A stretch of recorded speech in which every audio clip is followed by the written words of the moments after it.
The Dream Season Football League Series 6, Dynasties. On this edition of the DSFL, we discover who had the greatest dynasty in NFL history. A dynasty in this series is considered the team's most successful 6-year period. Every franchise has had its reign, a brief stretch of time where the team dominated the rest of the league. I am Charger Dude 95, and I created every franchise's greatest dynasty on Madden NFL 21, then simulated an entire regular season with 256 games, 8-minute quarters to determine the most dominant dynasty in the NFL's 100-year history. The simulation has advanced to the 14-team playoffs, but first, let's take a look back at what was a wild DSFL 6 regular season.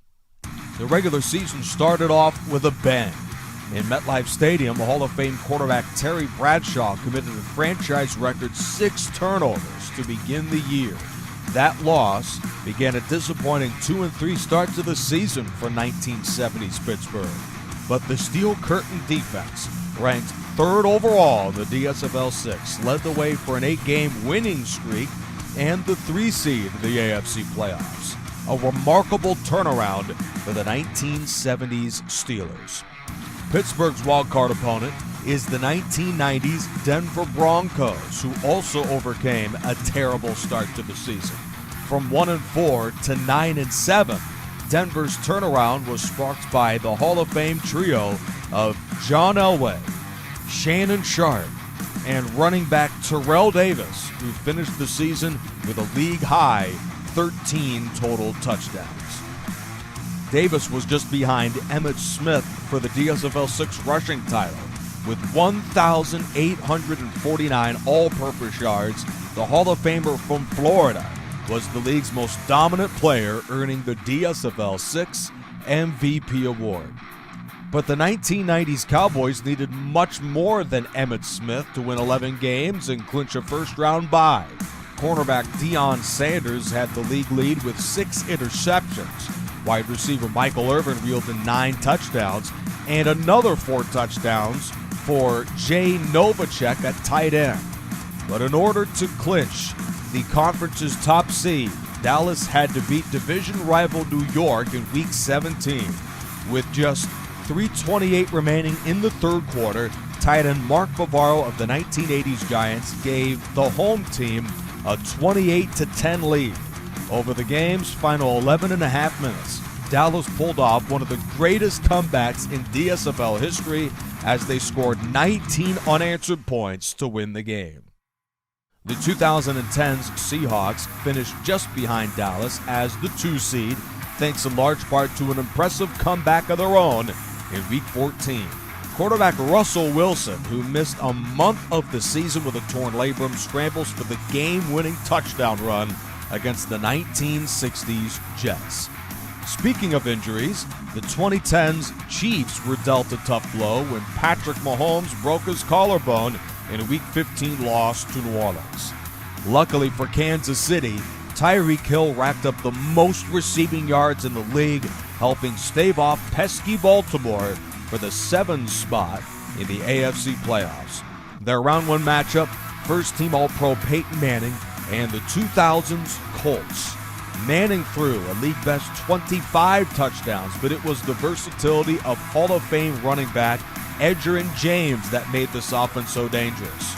1,943 yards from scrimmage and the 6th-ranked offense in the DSFL led by James.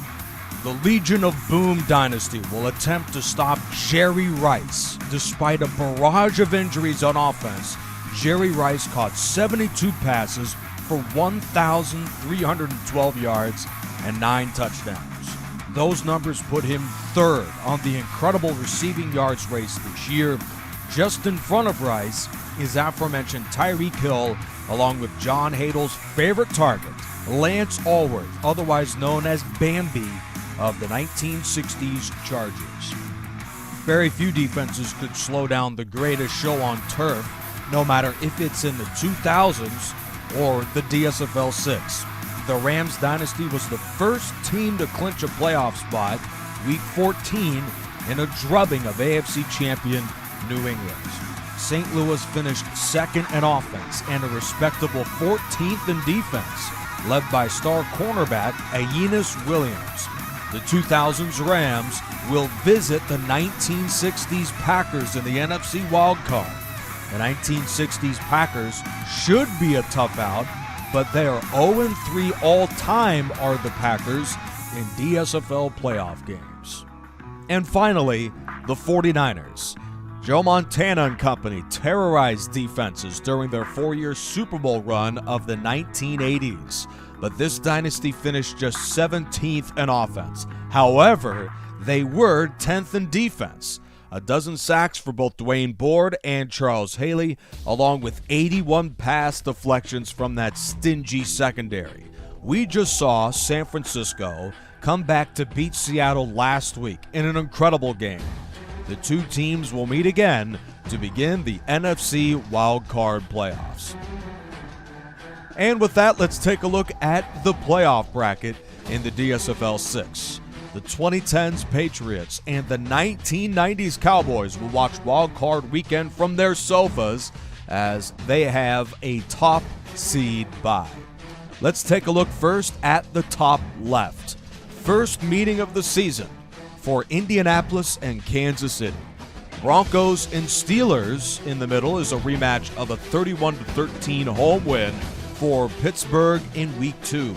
Bottom left, Raiders won a nail-biter 20-19 just 2 weeks ago against Miami. Same location on a Saturday night for the playoff rematch, Oakland and Miami. Meanwhile, in the top right, San Francisco swept Seattle this year in a 6-1 all-time against the Seahawks. The Saints won 4 straight games to start this season. Their last of that winning streak was a 17-7 victory at the Lions. They meet again, this time in the Bayou. And in the bottom right, in the last wildcard game, St. Louis and Green Bay meet for the first time this year. The 2000s Rams have lost 3 of their last 6. Meanwhile, the 1960s Packers are on a 4-game winning streak. Here is a look at DSFL 6 highlights and some of the top plays from this year. The 6 wildcard playoff games will air this Sunday at 11 a.m. Eastern, 8 Pacific.